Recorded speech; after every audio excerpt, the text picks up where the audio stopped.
Welcome, everyone, to DEI After 5, the show that focuses on topics across diversity, equity, and inclusion with some of the brightest minds in the industry. Here's your hostess, inclusive culture curator and coach, Sacha Thompson. Hey everyone, and welcome to this week's episode of DEI After 5. Okay, this is a very, very special episode for me because you all have probably heard me talk about my coach this, my coach that, and you were probably wondering, well, who the hell is your coach? Well, today you are going to meet her and really talk about, something around mindset. And it was something that I needed to work on because of the situation that I was in when we first met. And because of that, I have totally shifted just how I approach things, my mindset. I just give her so much credit for being the coach that I needed at that moment. And since then. So I will not continue this conversation without her. Welcome to the show, L. Michelle Smith. How are you? Sacha, I am so proud of you, girl. You were just doing it. I'm doing great. Thanks. How are you? I am doing wonderful. So for anyone that may not have come across you on social media, can you tell us a little bit about who you are and how you got into this work? Sure. Hopefully they've come into contact with my content offline more than even online, but I am L. Michelle Smith. I'm a Fortune 100 advisor and a 3-time best-selling and award-winning author. And I am also certified hybrid facilitator, instructor, and speaker. And let's see, gosh, our story, Sacha, is interesting because I think I met you just as I was putting my shingle out for the second time.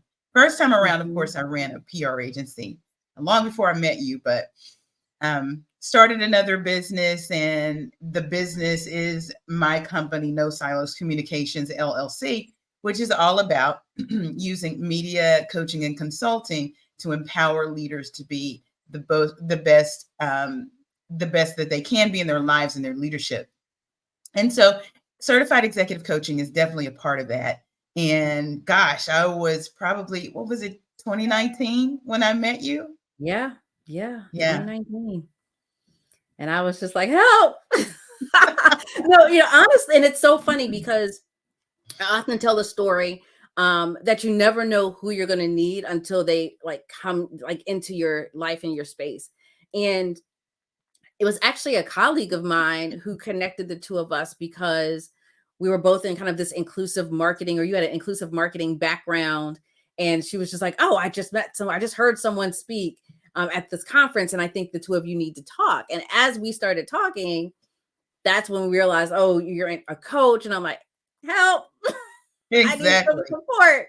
And so it kind of came from that, but as I said at the top, one of the things that you focus on is positive psychology and mindset shifts. And that was just not that I felt like I had a bad mindset. It was the situation that I was in had warped my mindset in a way that I was not myself. And so can you talk to us a bit about what is positive psychology and the impact that has on mindset? Sure. So yes, my practice is grounded in applied positive psychology and neuroscience. But applied positive psychology, starting there, is all about the science of happiness. And you might hear that and say, well, that's just, really lighthearted, and we're dealing with some serious issues here. How can I just be happy? It's deeper than that. The happiness that they're talking about is grounded in intrinsic motivation and something that's deep, deep down inside of you that's fueled by your values.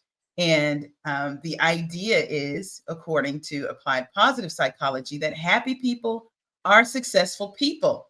And unfortunately, our society teaches us just the opposite, that if you go get the car, the job, the money, if you find that, environment where it's not toxic, it's not full of microaggressions, that you can be happy. And the exact opposite is true. Mm-hmm. Happy people, you have to find your own happiness. You have to be responsible for your own happiness and sustaining it. Those people who learn how to do that will find happiness in whatever they do, and they will be successful.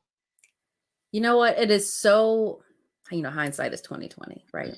Because I'm listening to you, hearing you say this, and it's not the first time I've heard you say this, and it's not the first time that I've, I was just showing them. I was like, I got your books or palm books, over here. But it's now being in the place where I am, thinking back on Yes. happiness. Like, what does that truly mean? Mhm. And being in a time where I was checking all the boxes, right? I'm working for this particular tech company doing what I thought was my ideal job. Sure. And I was miserable. I was, our hair was falling out, all these things that were happening because it was this very toxic environment for me. And then once, and I tell everybody, I think every time we talk, I shared the question that you asked me was, where do you have the most impact, right? Inside or outside of the organization. And once I was honest with myself in answering that question and realizing I needed to create that environment for me, I said, I can't go back. Like, honestly, because it's peace. Like, happiness for me is peace. And so it's not to say that every day is perfect or this work as an entrepreneur is not hard, because child, these days. It's not for the faint of heart. Right. But the happiness is that peace that comes along with knowing that I'm doing the things that I know I'm supposed to do at the time that I'm supposed to do it, and not feeling obligated to check a box because somebody else has determined that is what I need to do. Right. And what you just unpacked is your values, those things that undergirded the answer to that question. Where do you find the most impact? You had to dig down deep and find out what it was you really wanted. Deep. And understand what things those were important to you. And I just heard the word peace. Now, what's interesting is peace is very much connected to happiness. As I talk about positive emotion, there are actually 10 of them. Peace is one of them. They use the word serenity. But as you figure out which one of those positive emotions you tend towards, or that you have triggers that you can very easily tap into to unleash those positive emotions, you're well on your way to happiness. Okay, so tell us a few of those 10, because I think for many of us that this is new, right? They don't even know where to start. So can you share with us at least a few of those 10 emotions that we need to be cognizant of? Absolutely. And the good news is that many of you know them already. You're familiar with them, but the idea is to be intentional with them. In fact, in my latest book, Yes, Please, 7 Ways to Say I'm entitled to the C-suite. I almost said the other title. Right. We talk about the 10 positive emotions, and the strongest one, the one that encourages the chemical oxytocin in your brain, and this is the neuroscience that comes in every once in a while here, it's love. And you may be thinking, well, okay, so what does love have to do with business? It's a very good question. And what's interesting is that there are all sorts of kinds of love. There's brotherly love, there's agape love, there's eros, of course, that's the romantic kind of love. What we're talking about here is more of that brotherly love. And you can fill in the blank for whichever one you're tapping into. But when we're thinking about business and corporate and going to work and all of those good things, you're really tapping into that brotherly love that is the glue that is the very basis of community and building connections. So you can totally tap into love in a business environment in that way. And then there's also self-love. A lot of the ladies that I work with, and also men as well, once they find out how to love themselves, they're able to be more effective in whatever they're doing. But going down the list, there's also joy, there's serenity, there's awe, which a lot of people aren't really, they don't really tap into it intentionally, but awe is one of those things. Amusement, which is just short for fun. Hope, that's one that's really important. because you can't set goals without hope. Some of you may be saying, as she's going down this list, those kind of sound like the fruit of the spirit. If you're faith-based, you're absolutely right. A lot of what is in that list can be tapped into with your faith. But that's just one trigger. I call them peace builders. I love it. And I was sitting here when you were talking about awe, because it's like shock and awe. You have those usually together. But sometimes that awe is just I know I was about to make up a word because the word that came to my mind was like bewilderment, but like just yes, being, like that feeling of, oh my gosh, I can't believe it's discovery. It's all of those things. Well, Sacha, you tap into it every time you go home to Barbados. Nature is one of those triggers, those peace builders that you can use to tap into awe and inspiration, which is another. So whenever you're on that beach and those waves are crashing, I bet you feel a sense of awe. I do. Whenever I go to the beach and I see the big crashing waves. And again, I'm faith-based. So I'm going, look at the wonders of God's creation. Look at his hand. And I have tapped in the awe. But the deal is this. You can know all 10 of them. You can be very familiar with them. You may even say, I've tapped into them before. I just didn't know what to call them. But neuroscience says that you must tap into 3 consistently in order to change a negative mindset or a negative mood into a positive one. So now we're talking about building habits. Yeah. And, and again, I've heard you say this before, and I'm trying to always figure out, okay, like, what are my 3? Like, I have a good solid 2 that I know. And then, hindsight, I'm like, maybe, love is probably because it's always about community. Yeah. It's always community, about family. Oh my gosh. So, that one, hope. Hope is huge. Hope is huge. And let me tell you why. Hope gives you something to look forward to. I practice this with my little girl. She's 11 years old. You may know that it took me a while to get my latest book done because I was going through changes with aging parents, and also my little girl, who's also an author, was going through a spout of bullying.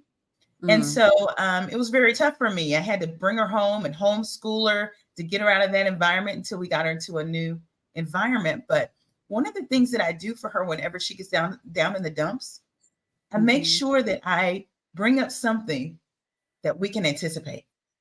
Anticipation is a trigger. It's a peace builder. It is a gateway to hope. So when I say, Joni, you know what? This Christmas, going back to Disneyland, man, you think about her emotions switching.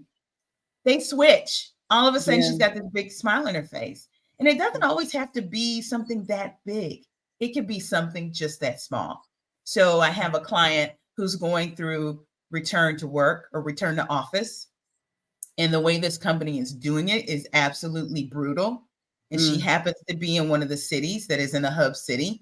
And they were pretty much told, move or else, right? And they knew what else or else meant. It meant you weren't going to have a job anymore.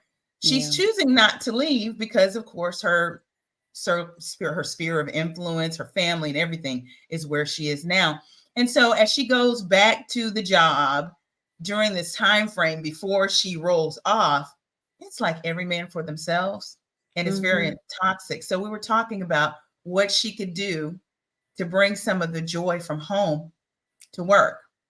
And what were her happiness triggers? What were her peace builders? She's got the cutest little doggies that, are right around her feet when she's working from home. Maybe it's as simple as just getting a video of them and bringing them to work. And when you have 5 minutes, take a look at those little doggies and get a smile out of it. But again, you can't just do this stuff once. You have to do it again and again and again.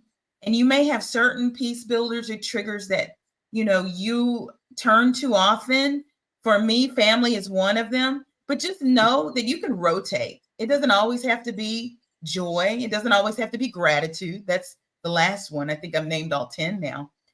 Gratitude is one of those things that a lot of people have found pretty trendy, to get the journal and do your gratitude journal in the morning, at night, or whenever you can. But understanding that you can tap into 3 of these at once will really shift your mood and get you positioned better to be more successful. And the ultimate goal is to be happy anyway, because so many of us That are part. facing, yes, we're facing some really, really tough odds with the current cultural context going on. Then if you layer down and look at the business markets and what they're doing, it's change and upheaval. And then we start thinking about how life is lifing. It never stops. Never. You know, and it's, as you're speaking, I'm just reflecting on growth. My growth, you know, over the last few years. And, you know, I was having a conversation with my mom the other day. And again, like you said, life is lifing, this economy, you know, this type of work, organizations were kind of pulling back and, you know, all kinds of stuff. And so it wasn't very stable for a while. Yeah. And, you know, I was having a conversation with my mom and she said, Sacha, you know what? I'm so proud of you because a few years ago, you would have spiraled. Like you would have just gone into this depression. And at the time, and I deal with anxiety. And so she was like, anxiety and your depression, like you brought everybody down, you know, kind of with you during those times. And she was like, just seeing your growth and your mindset has shifted to, you know what, okay, I'll just pivot. I'll just, you know, work on this. I'll work on that. And so now that I'm listening to you, it was hope. It was, you know, just that anticipation. Yes. There was also this peace because I could have easily said, you know what, I'm quitting it all. I'm gonna go back into corporate. Nope. No. Like the peace but you know, that the I note have comes from knowing what's so important to you and what values you hold. And that's that intrinsic motivation that moves you further and farther. And you don't want to quit because even when it gets tough, you're okay. You have enough love in the love bank, if you will, so that you're not overdrawn, even when the debits come, that you can keep moving forward. Now, you may be wondering, why am I talking about happiness and we're talking about DE&I, right? Because this is the show, right? Yeah. What I found is that so many of these tenets in positive psychology and neuroscience are rarely shared with those who do not ascend above the middle of the pipeline. And as you know, Black women are leading the way in spewing out of that pipeline. You know, McKinsey and leanin.org try to dress it up and call it something different. They're calling it the broken rung. But the reality is we've known this has been around since 2015 when the data first showed it in Catalyst, right? So we know that there is a gaping hole in this leadership pipeline. It's spewing out Black women first, women of color next, white women next, and then everybody else after that, right? So there is also a segment of white men who never see what's above that gap in that pipeline, whether they're spewed out or not. And the fact is that once you get beyond that gap, let's say you make it to director, senior director, probably VP, is where you start to get access from your company to people like me who are trained in these sciences. So I typically ask a room full of people of color. I was recently in New York with some tech leaders. They were all software engineers and they all happened to be Black. When they see Jim, let's call him Jim, in his office with his golf clubs putting around, what do they think? And why don't they do something like that? And the answers come back to me. Yes. The answers come back to me. Oh, well, Jim's, you know, that's Jim. He's white. He can do that, right? It's privilege. He can do that. Or he doesn't have nearly on his plate. He doesn't have to grind like I do because of the old Black tax, right? But the reality is that someone like me whispered in Jim's ear one day, what can you do during your day to infuse a little fun, to infuse a little play? Because neuroscience says that play rejuvenates your neurons. That fun, of course, is a positive emotion. If you can get that going, doing that for 15 minutes? Playing a little foosball with Chad in the hall, you know, playing with your Rubik's Cube before you go back to work, you're rejuvenated. Your brain's rejuvenated. And it's those things that we don't have access to. This becomes a conversation about access. It's the kind of information that we just don't know. In the book, I talked to several women who overcame so much to ascend to the C-suite. And even as they're in the C-suite, it gets harder, but they're still going at it. And each time I ask them, what do you do to get through those tough times? They didn't know to call it positive emotion. Yeah. They just knew to say, well, I call my mother. Or I poured out encouragement on another woman. And that gave me joy, because a mirror effect. They don't know the mirror effect. They don't know those words. They just know that it came back to them and they smiled too. There were other people that said, you know what? I didn't have a lot of community because I was moving all over the place. And so now I'm up here in Portland, Oregon, where there are hardly any Black people, but I'm very, very happy to have my husband and my sons nearby. So there, they tapped in the family. The family brought in lots of positive emotion. It may give her a sense of pride because she's got a new grad who's now an engineer, having his first job, graduated from her alma mater, gives her a sense of pride, gives her that love. Okay, of course, we talked about that, but it also gives her joy, because she's able to just look at her husband and say, this is my support, this is my rock, and it gives me joy. So if you do that over and over again, yes, you can make it to the C-suite, but it's not making those microaggressions go away. Right. You know, thanks to folks like you, Sacha, the soldiers that are out there working with these companies, trying to get their ducks in a row. We as leaders need to be doing things for ourselves, because we can't wait for them to get it right. Yeah. And it's so funny you say that, because, you know, one of the questions I often ask folks that I'm coaching is like, what brings you joy? And it could be, I will ask the question though in the most random way, because one, I want the shock value, because it's like, wait a minute, what joy? How did we get there? You know, and I do it, but what I have found in doing that is, in that pivot, you see people's like this shift in body language and expression. You see it. And so I have one particular person I'm working with who's an executive in a nonprofit, you know, is very stressed, it's impacting her health. And I asked her that question, and she was just like, I want to do hand-dyed yarn. And I'm like, what? Like, where did that go? You know, and we're talking about it, but the expression of joy and excitement that came as we started to unpack that joy and the possibilities. And she was like, oh yeah, my neighbor across the street has an alpaca farm. I'm like, okay, so time out. What? So you want to do this, you have access to this resource. I love it. I never really thought of putting it together. Right. Look, but some people end up finding brand new hobbies. My sister went through a horrible time. She's a PhD. She's actually the one that the book is dedicated to. But it wasn't until that she uncovered her gift, and she didn't even know she had it, for painting. Just one day she's watching PBS and sees the little guy that's painting, you know, the guy that. Oh yeah, Bob. Exactly. She got inspired and just picked up a paintbrush.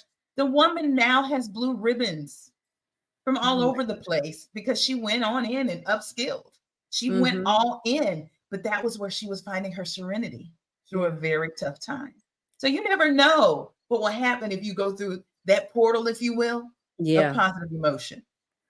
You know, I'm so glad we're having this conversation, because I think, one, it's a timeless conversation. Yes. Anyone really needs to start thinking about it, start doing some inner work on like, what are the three, even starting to identify what are the three that you kind of tap into and lean into, and how are you doing it? But then also, when times get tough, like society and the world around us, you know, ebbs and flows, and there's always something going on. And I think people have this way of compartmentalizing, you know, their lives. And this pandemic has taught us that there's no more compartment. Like, it is just a bucket of who you are. And and let me tell you, what I found, especially with Black women, but also other women of color, we tend to pack down the emotion, the negative emotion, the reaction to what happened, the trauma, the adversity. I We can't show even it. I escape can't. it. We're great escape artists. We can get Yeah. out of it, right? We can go to another job, go to another part of the business, start our own business. But the problem is, and I call this the burden of resilience. As much as we come with this resilience that people say transformational leadership is made of, the kind of rock star leader you're supposed to be, we come with that because our people have had generation over generation of adversity and therefore trauma. Yeah. The question is, how did we get to the resilience? Well, the one way that you are granted resilience is through adversity and allowing that adversity to teach you. But nobody talks about the healing. We have to heal from that. And often That part. we're trying to move forward. We're resilient. We made it out, but we think the healing was the escape. No. Or the healing was that we pressed it down. We don't talk about it anymore.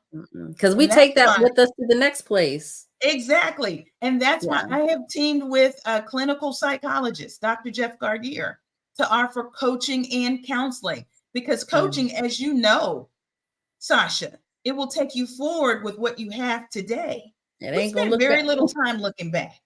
Right. It is The not. reality is, the reality is you got to shed that stuff and heal that little child, whatever's in your past, whatever happened on that last job that you don't talk about. You know what? It's interesting because Black folks have gotten so comfortable with the idea now of going to therapy. I'm proud of my people. I'm so happy. There's a whole generation that will go get their checkup from the neck up. But the problem is we are so focused on our personal lives and we're not making that connection between the personal and the professional. We are all one person. And we don't talk about forgiving Chad, the one that cut our legs out from under us. We don't think about using as something, we've talked about in faith as something that will move you forward in your life because you forgave your ex because it's releasing you, not them. Right. When do we do that for the last boss? Right. Oh, yes. We're so busy, posting to our LinkedIn all of our success to let them see me be blessed. But guess what, sis? That's not healing. No. And healing takes time. Yes. And I think that's part of it too. It takes time to do. I'm still healing. Yeah. I'm in a much better place.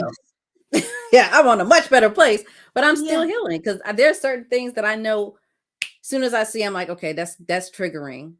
Look, let me unpack why it's triggering. I can epigenetic too, Sacha. Yeah. It didn't just happen to us right now. I tell a little story in the book about my mother and my father and the way they deal with pain. And it was so insightful for me to look back and remember these anecdotes. One day, my mother was chopping up some, was it like it was a vegetable and fruit tray, right? For her Bible study. So she's chopping away. I'm at work. I know nothing about this until later. This story unfolds for me. My dad is upstairs. And as you know, now they're 80. At the time, they're probably in their early 70s. Okay. So, and they're doing great. They're spry. But she's chopping these vegetables and this fruit and severs her finger. Severs her finger. Like the tip of it was off and she was gushing blood. She's not crying. She's not saying a word. She takes that piece of finger, puts it in a piece of plastic, tucks it away in her purse, quietly goes upstairs and says, James, I think we probably need to go to the hospital. He said, why? What's going on? She said, I cut myself. And so they calmly and quietly get in the car, go up the street to the nearest hospital, and she's in the emergency room. And I'm calling because I typically call on my way from work back when I was working 9 to 5. I call to check on my folks, see how they're doing. This is before Joni was anywhere to be seen. Nobody was answering the phone. So I called my sister. Have you heard from my parents? She's like, no, I haven't. And I always have to worry about making that call because then it's like, okay, what's going on? Right. That's right. So finally, my dad answered the phone and he had the propensity to play everything down. He told us growing up to stay cool. Just stay cool. Mhm. Don't let them rattle you. Don't let them see you, emote. This was the whole thing. This is a whole different generation, right? And they don't talk about the pain. So I asked my dad, "What's going on? Where are y'all?" She said, "Oh, we're at the hospital. We're in the emergency room." Emergency room. So I'm screaming, "What's going on? Are you okay?" "Oh yeah, See? your mommy just had a little accident, but she's fine." Pass her the phone, please. His daddy is the king of downplaying. Right. Pass the phone to mama, and she said, "Shelly, I was just, chopping some vegetables for a fruit tray for BSF, and I sliced my finger." "Sliced your finger? How much of your finger?" "Well, I mean, when I saw the amount of blood, I figured we should go." She was calm. Mm-mm. Calm. Mm-mm. We have learned as people, as Black people, we have learned it's almost an art, but it's to a fault. Yeah. To take Take that it. pain Take and it. count it Yep. all joy. Yep.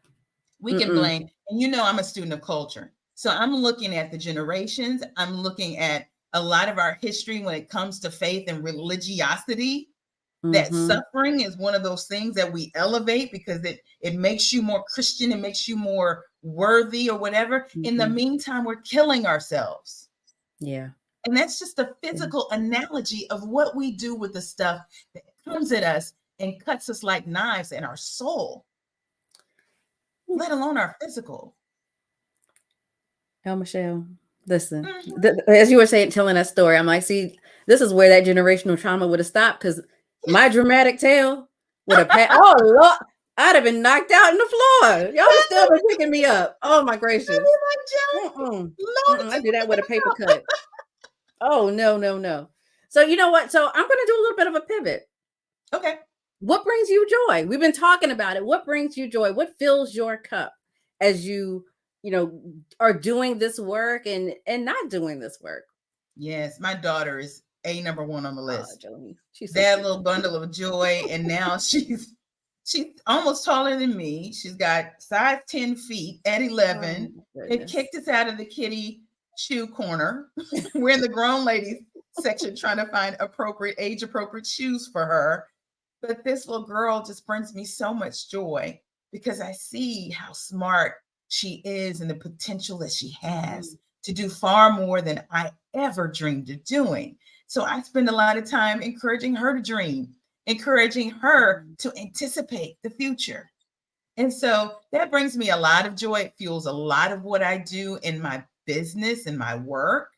As you know, she's an author, and even that, she was inspired by the work that I was doing while the world was locked down. And I wrote the first book.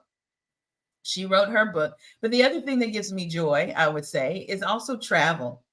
Just getting outside of the routine. And sometimes I gotta tell you, I'm with you.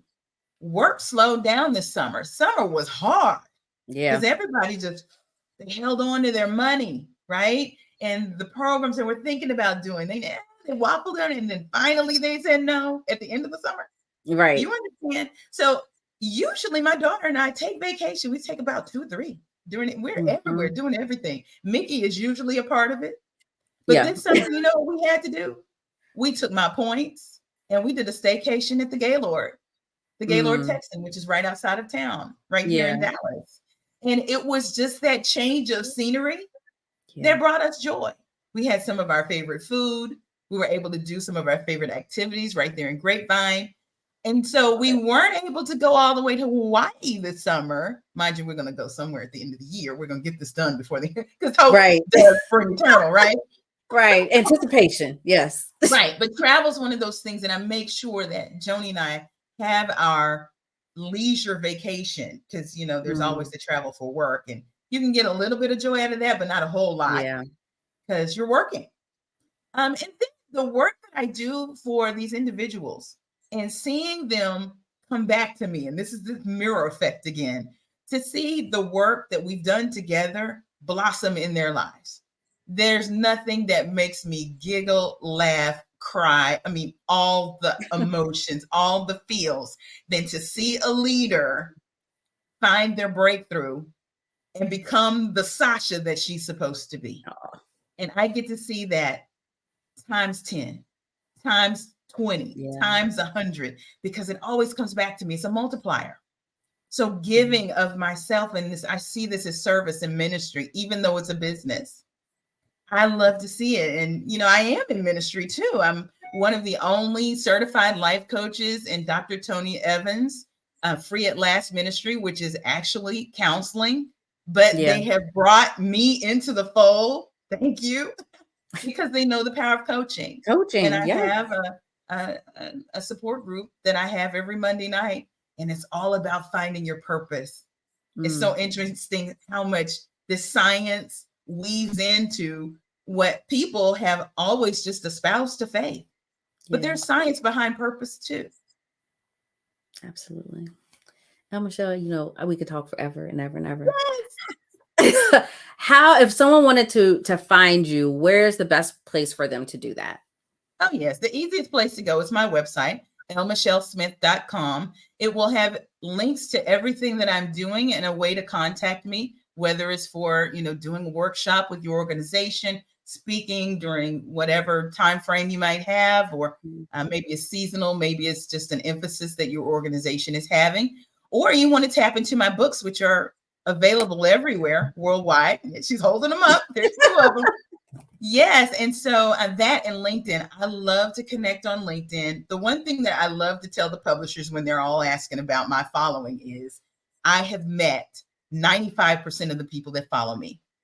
Now, I don't care about vanity metrics. I don't care that I don't have 1 million followers. What I do care about is when I show up in a market, I literally can hug everybody in the room or shake their hands because they followed me for years and ages, or they've read my books, or we were coaching, co-creators, or whatever it was. My service has touched somebody, and that's the only thing that matters to me.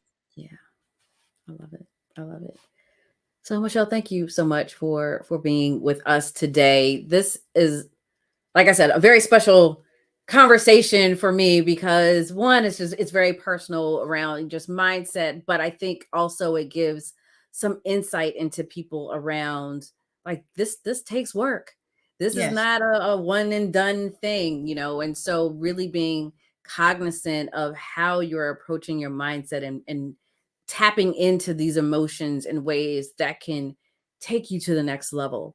Right. And how you lead that's not external to you. You are own that. So thank you so much for being with us today. You. I'll add this one more thing. It really is about shifting the idea of making the pain go away. We do want it to go away. Yeah. But it's what you do with yourself when that pain is going on. I have a sign in my home office. I'm looking at it right now.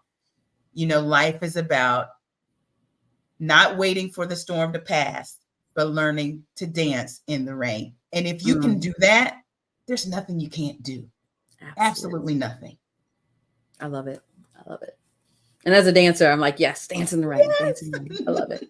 Thank you so much. And thank you all for watching and being a part of this episode of DEI After 5. As always, you can find us here every Tuesday at 5:15 Eastern, YouTube, wherever you catch your podcast. Be sure to like, subscribe, share. This is an episode that I truly believe everyone needs to hear. So please, make sure that you share it. And until next time, have a good one.